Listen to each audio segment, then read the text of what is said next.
Or in this video, we'll talk about motivation. And if you're familiar with etymology, then you know motivation actually is derived from the Latin word movere, meaning to move, right? And so motivation is anything that drives you, moves you, the purpose or driving force behind your actions.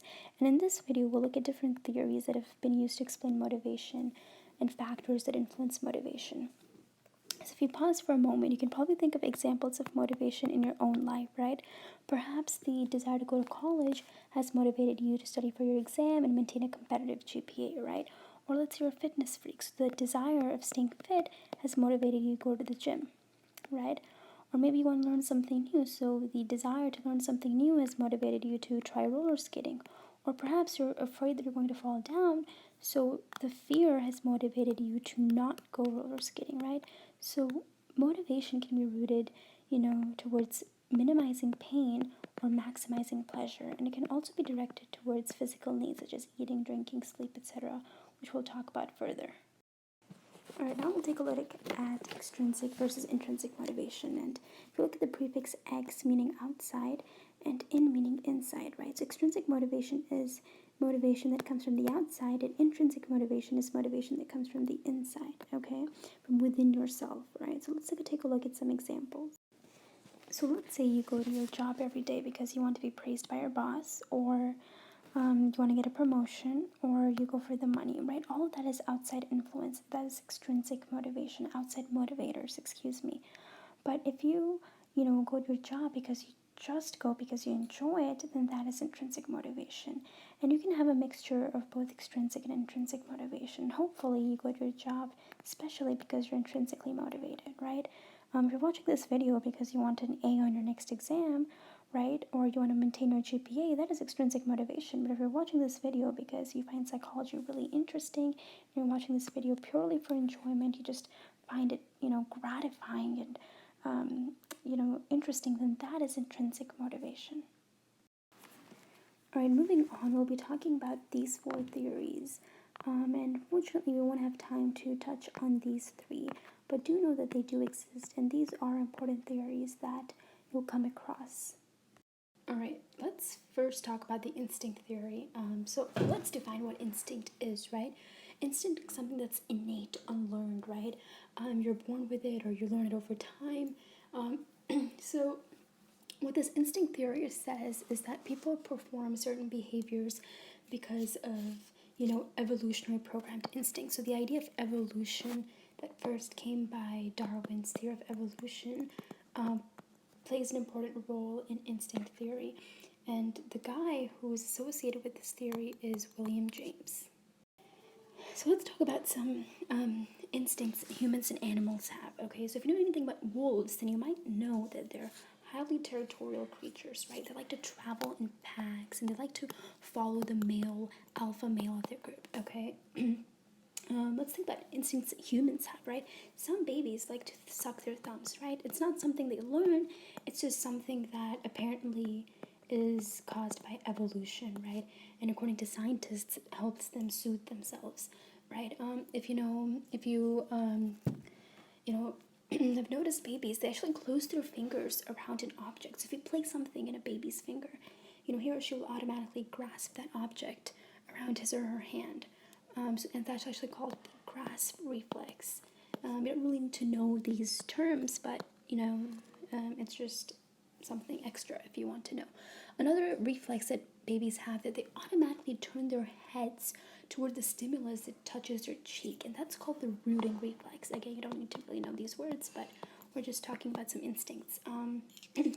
So if you notice that when mothers breastfeed their babies, the baby automatically turns towards the nipples, right? Because the nipples are actually touching the baby's cheek, and the baby responds to that stimulus, right? So these are all different types of instincts, and there are instincts that like salmon have, for example. Every year they like to travel hundreds of miles upstream. They'll lay their eggs and sperm and then die, and then their dead carcasses actually help feed their kids, feed their babies, right? So it's not something they decide to do, they just do it. So if you learned anything from this, then you know that instinct theory, what instinct means, and the guy William James, and just understand, some examples of different instincts that both animals and humans have, and understand that this is a theory that just explains that our basis of motivation is actually, it goes way back to evolution and evolutionary programmed instincts. All right, the next theory we'll talk about is the arousal theory, and all this theory really says is that people perform actions in order to maintain arousal at an optimal level, right? And what arousal means in psychology is a state of being awake and reactive to stimuli. Okay, an important law that goes with this theory, which is extremely important to understand, you'll definitely see this in your exams or tests, is the Yerkes-Dodson law. And all this law really says is that our performance is at its best, right, at the optimal level when our arousal, right, is in the middle, right? So we perform best at a medium level of arousal, neither too high nor too low. And I'll draw a graph so you can better understand this. So if we look at this graph, take a moment to just read the x-axis and y-axis, then you'll notice, according to the Yerkes-Dodson law, right, we're right here at the peak of this graph. This is where we have optimal arousal, right, and therefore we have optimal performance. And really right here, at extremely low and high levels of arousal, our performance is actually impaired, right, because right here we have extremely strong anxieties. If you're studying for a test, right, and are really nervous and you have strong anxiety, then you're going to perform, you're right here, you're going to perform really bad. And then if you're hungry, maybe you haven't slept well yet, really, really low aroused, then you're not going to perform so well. Okay, and right here in the middle, like this intermediate, is where your attention is slowly increasing and your interest is increasing. So if you're studying for an exam, right, if you're doing something that requires a lot of focus and attention, then it's good to be around right here, because eventually, it will lead up to that optimal level of arousal. But if you're doing something that's life-threatening or risky, like bungee jumping, skydiving, then high levels of arousal are actually better. So it just depends on the kind of task you're doing. Depending on the task, it's better to have a low or high levels of arousal or just in the middle. But in general, we perform best at intermediate levels of arousal. All right, the next theory we're going to talk about is drive reduction theory, right? So just reading drive reduction is we're motivated, so we have these drives that we need to reduce, right? So you're probably thinking, okay, what are these drives, right? And the term drive refers to the state of tension or arousal that is created by our biological or physiological needs. For example, right, when we're thirsty, we drink some water, right? Or when we're hungry, we eat food, right? Or if we're cold, we turn up the thermostat, right? So a drive is something that creates an unpleasant state, right? Or this tension that needs to be reduced, and these are our actions to reduce them, right? So drive reduction theory is really, it's driven by our basic biological needs, such as food, water, shelter, etc. Okay, and these needs desire to seek homeostasis or balance in our body. And we do this, and our body does this by a system called negative feedback. So let's look at an example of how we do this, right? So let's say our bodies are lacking energy, okay? So maybe we haven't eaten in a while, right? So then the feedback system is going to release hormones like ghrelin, okay? I don't really need to know the exact hormones, but it's just an example, okay? And then this creates a hunger drive, okay, which motivates us to eat, right? And then we're full, okay? Now we're full, we've already had too much food, so the brain is going to go back and say, hey, reduce the hunger drive, right?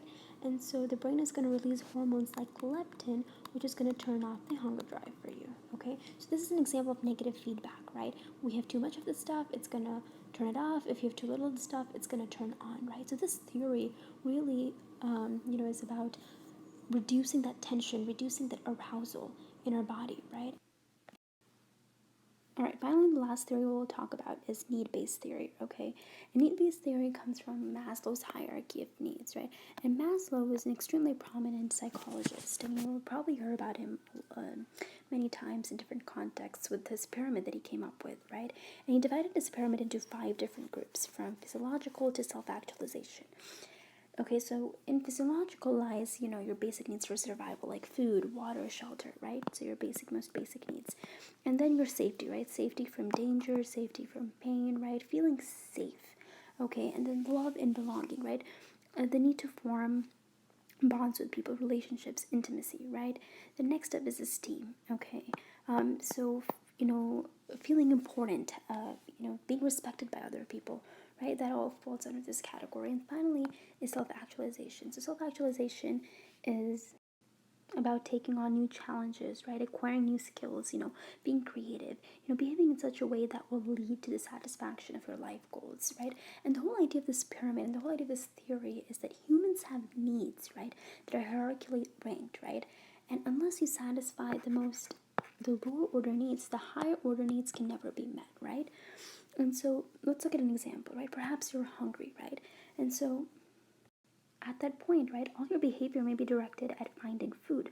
However, once you eat, right, the search for food will stop and the promise of food will no longer serve as a motivator. So now you're more worried about your safety, right? Safety perhaps from your uncertain future or just safety from danger, right? And then after that, your social needs, right? And then your esteem, and then balance of actualization. So the whole idea again of this thing is you need to have your bottom needs met in order for your higher order needs to be met.